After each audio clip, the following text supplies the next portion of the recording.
Wrestling की दो मशहूर है अक़साम है।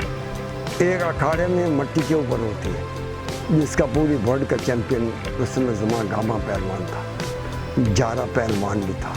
एक और रेसलिंग है जो गद्दे के ऊपर होती है, उसमें नंबर होते हैं 1, 2, 3 इस किस्म के नंबर होते हैं। और उनके बाद ऐसा भी होता है कि जब मुकम्मल तौर पर वो चित हो जाता है, उसके ऊपर दूसरा हावी हो जाता है, बैठ जाता है, वो मुकम्मल तौर पर उसकी पुष्ट जो है गद्दे के साथ लग जाती है और वो उसके बाद उसमें हिलने जुलने की कैफियत नहीं रहती, तो फिर जो उसके ऊपर मुनसब खड़ा होता है वो उसे उसकी शिकस्त का ऐलान कर देता है।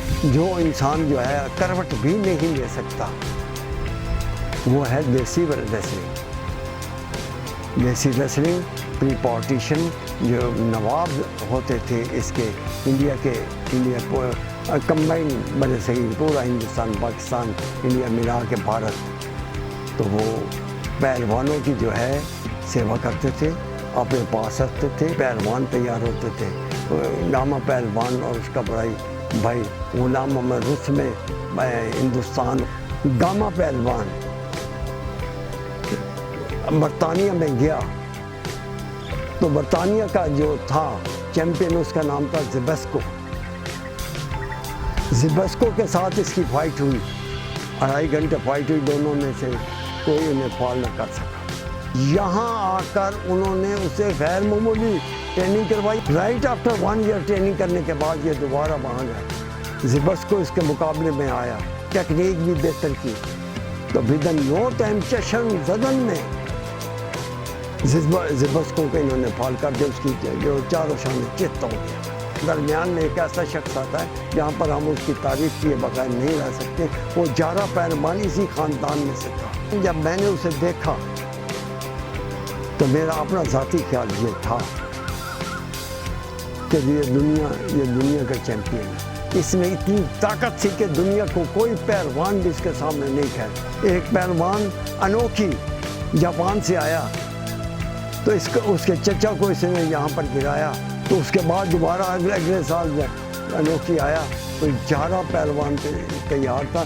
जारा ने उसे जिस तरह उठा के फेंका ना, वो अपनी मिसाल आप है। ज़माने की सितम ज़रीफ़ी देखिए, दोस्तों की सितम ज़रीफ़ी देखिए, मुआशरे की सितम ज़रीफ़ी देखिए, दोस्तों का दुख देखिए, उसे जनाब में वाला पौधे पे लगा दिया। इसको जो लत पड़ी ही बिकेम द वोमनाइजर, तो दुख की बात वहाँ पर जारा मार खा गया और हार्ट अटैक के साथ ये स्टीरॉइड्स, हेरोइन, मार्फिया, ओपियम ये इस्तेमाल करते करते ज़िंदगी की बाजी हार गया, सब ऐसे से मिट गया। ये पाकिस्तान के अंदर गद्दे की कुश्ती जो है ना पॉपुलर नहीं है। हमारी बदनसीबी ये